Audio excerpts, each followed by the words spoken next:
Did you feel that? Whoa. Cosmic ray just passed through my body. Why do I always get that? Pass through your body, we're not going to feel it. Matt Sellin is here. He's got more on background radiation in daily life, and this has got to be one of the coolest things I've ever seen. It's very neat, and I'll describe how this works in a minute. What we talked about in the first segment was radioactive decays and things like that, and the study of these nuclei that do this is nuclear physics, and the study of the actual protons and neutrons and what's inside of those is particle physics, and that's what my research is. Oh, okay. So I just thought I'd put in a plug for that.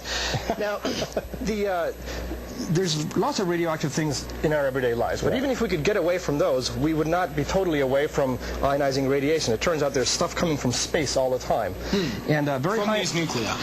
No. What happens is very far away in our galaxy, on the other side of the galaxy, there may be a supernova that throws out very, very high energy protons. Those protons eventually find their way to us. They hit our upper atmosphere, and they produce a shower of particles that hit the ground. And some of those we can sometimes see as... And some of those we can see. There's about 100 of these cosmic ray muons that go through our body every second, and it's very hard to get away from those. If we're up in an airplane at a high altitude, it's much worse than that. So people who actually fly a lot have quite an exposure to radiation from these cosmic rays. If you zoom in on this cloud chamber, and you could probably explain this better than I can, Robert, what you have in this chamber is basically a cloud of alcohol vapor near the bottom, and the little droplets that you see falling are like alcohol rain, and every now and again you see a little white trail that goes whipping through there. That's a cosmic ray from outer space, basically, that when whipping through this, it left a little trail, which then you have little droplets of alcohol condensing onto, and then you see the droplets falling. So it's the same thing that we would form a raindrop here at the surface. We have the condensation nucleus. That's right. Otherwise, the rain won't fall. That's right. So it's got to have something to stick to, and that's what we're seeing. Right, and you can see these little trails, and you can sit here. It's fascinating. You can sit here all day and watch these things form. Sometimes you get a great big long one that goes sideways. They're kind of rare. More often than not, you get a vertical one that goes straight down. Right. And like I said, about 100 of these cosmic ray goes through our bodies every second, and there's really nothing we can do to get away from that. By the time we see the trail here in the chamber, I mean, that thing's long gone. It's already down into the earth. Right. So, Matt, why can we see it here, but we couldn't see it, say, in a puddle of water?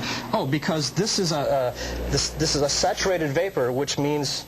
Oops. Oh, look, when I undo the machine there. Oh, look. We're back to cosmic rays. Sorry about that. So it's like in a rain cloud. It's ready to condense. The little droplets are waiting to come out, but they can't find a place to do it on until the particle goes through, leaves a trail of ionization, then you get the little droplets forming on there. So there's actually, what you see is not a liquid down there, it's a vapor. There's only the bottom is just a little bit wet, and so it's really just a vapor where you see these things forming. This chamber then contains a condition that we wouldn't normally see down here. That's correct. It's called a cloud chamber because the condition is the same as you have up in the clouds. And every weatherman's got one later in the house. That's right, you should have.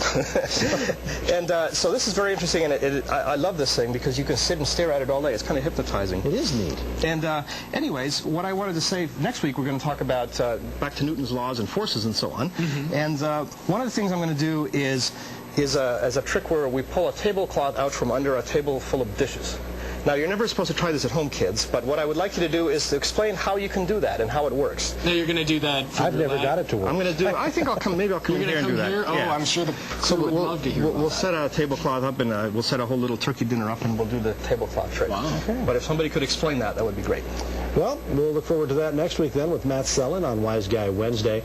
Looks like it's going to be a little chilly in central Illinois today. We'll have more on your weather coming up when we have your weather on the 3s at 7:13.